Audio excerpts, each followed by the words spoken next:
I don't understand why you're asking me that question. My financial disclosure is public knowledge and has been so for the last 37 years or so, 35 years that I've been director. The big tech giants are doing an incredible job of keeping it from being public.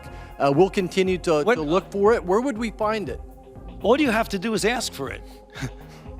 You're so misinformed. It's extraordinary. Why am I misinformed? This is a huge issue. Wouldn't you agree with me that you see things before members of Congress would see them, so that there's an air of appearance that maybe some shenanigans are going on? I don't think that's. I assume that's Senator, not the case. What are you talking about? It's not the case. My financial disclosures are public knowledge and have been so. You are getting amazingly wrong information. So I cannot find them. Our office cannot find them. Where would they be if they're public knowledge? Where? It is totally accessible to you if you want it. For the public. Is it accessible to the public? Okay. To the public. Great. We look forward to reviewing it. You are totally incorrect. Well, we look forward to reviewing it. Senator Marshall, Dr. Fauci has answered you. It is public information, and he's happy to give it to you if you would ask. Senator Moran. That was the tense exchange there between Dr. Anthony Fauci and Republican Senator Roger Marshall.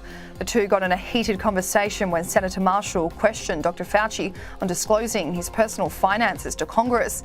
Anthony Fauci claimed his finances are public knowledge and have been for the last 37 years. However, the Kansas senator said, well, the tech giants are doing an incredible job of keeping it from being public. Dr. Fauci fired back, telling the senator he was so misinformed and it was extraordinary.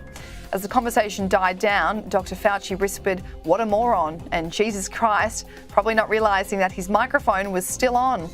Dr. Anthony Fauci, who holds the job as the White House Chief Medical Advisor, also pockets the status as the highest paid federal employee by earning over $434,000 a year, which is actually more than President Joe Biden is paid.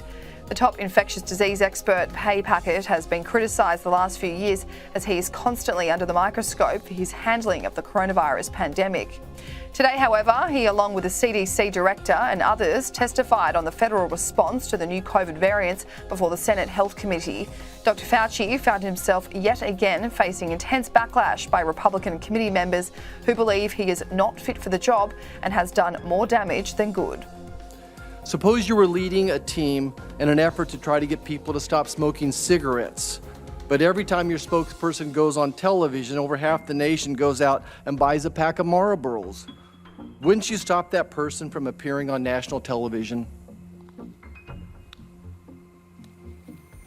Once again, Senator Marshall, I believe that's a real distortion of the reality. If you look at everything that I've said on TV, it is to validate, encourage, and get people to abide by the recommendations of the Centers for Disease Control and Prevention. Look at everything I've ever said. Yeah, Dr. Fauci, I understand that, but perception is reality. Yeah. And you're hurting the team right now. Yeah. You are hurting the team right now. Dr. Fauci continued to cop a fiery exchange with Senator Marshall as he dove straight into the theory that the infectious disease expert helped fund dangerous gain-of-function research at the Wuhan Institute of Virology. In July, Dr. Fauci told the Senate the National Institute of Health did send money so the institute could study back coronaviruses. However, that money did not go towards gain-of-function research. Gain-of-function is the medical research that alters an organism or disease in a way that increases pathogenesis, transmissibility, or host range, and it has become a crucial theory as to how coronavirus was originated. In September, documents released went through all the money that was sent to the institute, and a few molecular biologists examined those documents, believing it was untruthful to claim the NIH didn't fund the controversial research. Dr. Fauci was accused of lying under oath, but he continued to defend himself today, telling Roger Marshall he was wrong. Why did you tell the committee that your agency has never funded gain-of-function research? Why did your agency award this grant despite it being rejected by DARPA due to its concerns about violating the moratorium that was in place? And finally, will you commit today to release all records fully unredacted by the end of this week so Congress and the American people can know the truth about NIH's role and the origins of COVID-19? So again, Senator, it really pains me to have to just point out to the American public how absolutely incorrect you are. What came out last night on Project Veritas was a grant that was submitted to DARPA. Then it distorted and said, we funded the grant.